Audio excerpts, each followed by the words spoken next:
Shalom, Bapak, Ibu, dan saudara-saudari yang terkasih dalam Tuhan Yesus Kristus.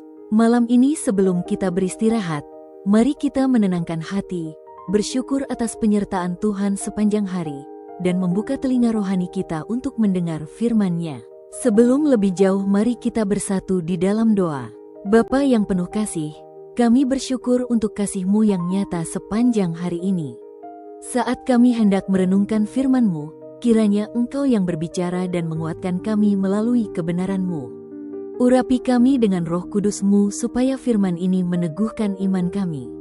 Dalam nama Tuhan Yesus Kristus kami berdoa. Amin.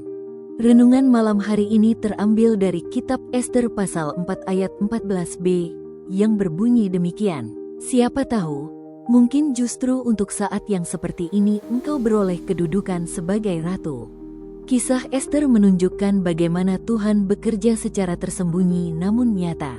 Walau nama Tuhan tidak disebut langsung dalam kitab ini, tetapi setiap peristiwa memperlihatkan penyertaan-Nya. Ester, seorang perempuan Yahudi yang sederhana, akhirnya menjadi ratu di Persia karena rencana Tuhan yang besar. Ketika bangsa Israel terancam, Mordekai berkata kepada Ester, "Siapa tahu, mungkin justru untuk saat yang seperti ini engkau beroleh kedudukan sebagai ratu." Kata-kata ini menjadi titik balik bagi keselamatan bangsanya. Hal ini mengajarkan bahwa tidak ada yang kebetulan dalam hidup kita. Tuhan menempatkan kita dalam keadaan tertentu dengan maksud ilahi. Tantangan yang kita hadapi bisa menjadi kesempatan untuk melangkah dalam iman dan menjadi saluran berkat bagi orang lain. Dari sini kita akan melihat beberapa kebenaran firman yang dapat kita pegang sebelum kita beristirahat malam ini. Pertama, Tuhan menempatkan kita bukan tanpa tujuan. Ester bukan tanpa alasan menjadi ratu di kerajaan Persia. Di balik semua peristiwa, Tuhan sedang menyiapkan Ester untuk menjadi alat penyelamatan bagi bangsanya. Dalam hidup kita pun demikian, pekerjaan, keluarga, bahkan posisi kita sekarang bukan kebetulan. Tuhan punya tujuan di balik semua itu. Kita dipanggil untuk melihat kesempatan melayani Tuhan dimanapun kita berada. Kedua, kesempatan untuk taat adalah ujian iman.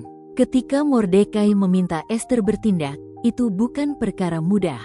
Ada risiko besar, bahkan nyawanya bisa terancam. Namun iman sejati diuji melalui keberanian untuk taat kepada Tuhan meski ada harga yang harus dibayar. Malam ini kita diingatkan, seringkali Tuhan membuka pintu pelayanan atau kesempatan untuk bersaksi, meskipun kelihatannya berisiko atau tidak nyaman. Pertanyaannya, beranikah kita melangkah dengan iman seperti Ester? Ketiga, Tuhan memakai ketaatan untuk menyatakan rencananya. Ketika Ester taat, Tuhan memakai keberaniannya untuk menyelamatkan seluruh bangsa Israel dari kehancuran. Inilah bukti bahwa ketaatan kita bisa berdampak jauh lebih besar daripada yang kita bayangkan. Hidup yang mau taat menjadi saluran berkat bagi banyak orang. Maka malam ini, mari kita serahkan diri kita untuk dipakai Tuhan. Biarlah melalui kita, banyak orang merasakan kasih dan keselamatan dari Tuhan. Jadi, malam ini kita belajar bahwa Tuhan menempatkan kita dengan tujuan ilahi. Setiap kesempatan yang ada adalah panggilan untuk taat, dan ketika kita melangkah dengan iman, Tuhan bisa memakai hidup kita untuk rencana besar-Nya. Jangan takut, sebab Tuhan yang memanggil kita juga yang menyertai kita. Amin. Mari kita berdoa. Tuhan Yesus, kami bersyukur untuk firman-Mu malam ini. Terima kasih karena Engkau mengingatkan kami bahwa hidup kami ada dalam rencana-Mu. Ampuni kami bila sering ragu atau takut melangkah. Berikan kami keberanian seperti Ester, supaya kami setia dalam panggilan-Mu. Berkati kami malam ini dengan istirahat yang damai, dan bangunkan kami besok dengan kekuatan baru untuk menjalani hari sesuai kehendak-Mu. Dalam nama Yesus Kristus kami berdoa.